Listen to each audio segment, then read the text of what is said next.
March Madness. Hogs and Pigs report busts experts' brackets. The USDA's March Hogs and Pigs report holds some bullish, albeit mostly modest surprises, as most statistics are smaller than a year ago and below pre-report expectations of unchanged to higher. The March 1st inventory of all hogs and pigs is 74.5 million head, down about a half a percent from last quarter and almost a quarter of a percent below a year ago, compared to pre-report estimates of over 1% higher. The market hog inventory is also slightly below a year ago compared to expectations it would be over 1% larger, while the breeding herd, which was expected to be up slightly, is more than a half a percent lower. The number of market hogs weighing over 180 pounds is a half a percent higher than at the same time last year, while inventories for each of the lower weight classes are down between 3 and 4 tenths of a percent from a year ago. Overall, the number of hogs weighing less than 180 pounds is down about 4 tenths of a percent from this time last year, and these will be the market hogs arriving at processing plants from April to August.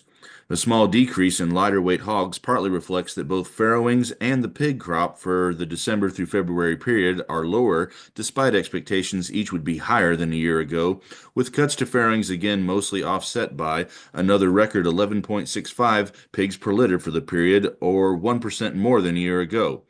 A recent farmdoc article demonstrates that pigs per litter has been consistently rising over the last 30 years in a predictable manner, similar to trend yields for row crops. Using the same approach, the estimated trend implies an annual growth rate of about a tenth of a pig per litter, or 1.1% per year from 1994 through 2023. Given international statistics, the U.S. trend seems likely to continue as at least 8 countries attain greater than 13 pigs per litter, with Denmark achieving over 15 pigs per litter in 2022.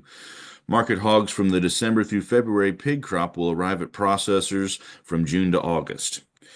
Meanwhile, farrowing intentions are down almost 2.5% for spring, but up more than 1.5% for summer relative to a year ago, which should imply corresponding effects for slaughter numbers in subsequent periods. Cold stocks of meat remain low. According to the USDA cold storage report, cold stocks of pork at the end of February are up 4% from the previous month, but down 8% from a year ago. Beef is down 6% from the prior month and 2% from last year, while poultry stocks are up 2% from the prior month, but down 3% from a year ago.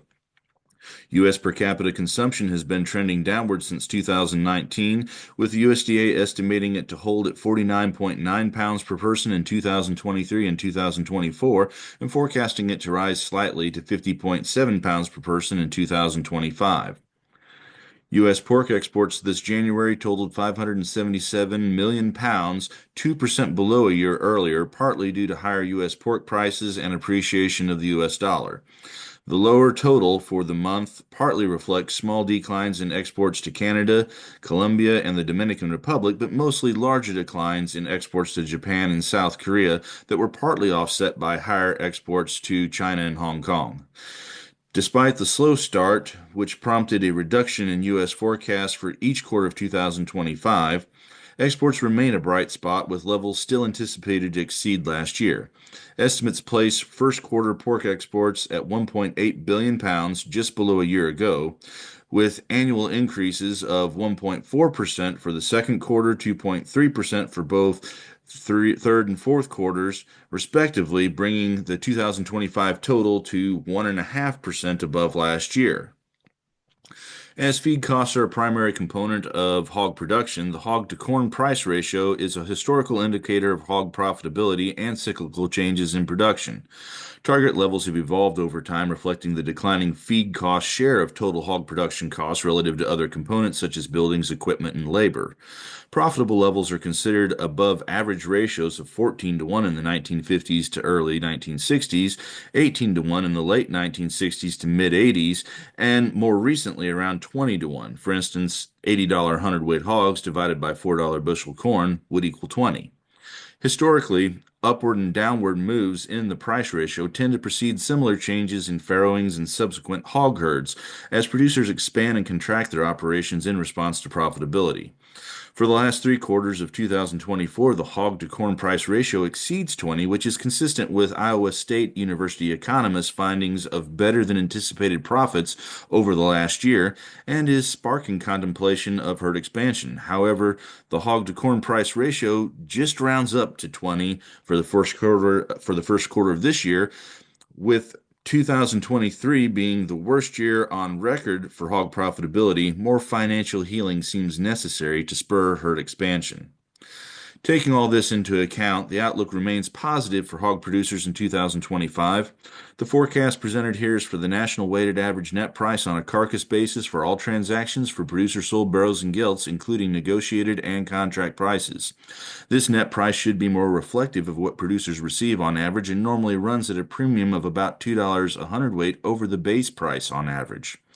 From January through March, this net price averaged $85.99 a hundredweight compared to $85.49 a hundredweight for the corresponding net prices for negotiated or spot transactions. In general, hog prices tend to be higher in the second and third quarters with lower prices in the first and fourth quarters. Accordingly, prices are forecast to rise from the first quarter average of $85.99 a hundredweight to $92.61 a hundredweight and $94.66 a hundredweight in the second and third quarters respectively, before falling to $81.41 a hundredweight for the final quarter of 2025 and then to $80.50 a hundredweight for the first quarter of 2026.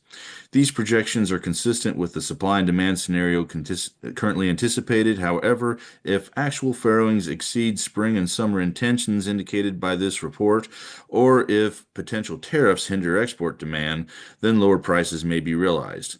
Conversely, if producers refrain from expansion and domestic and export demand remain strong, then prices could improve. For the University of Illinois and the University of Missouri, I'm Jason Franken.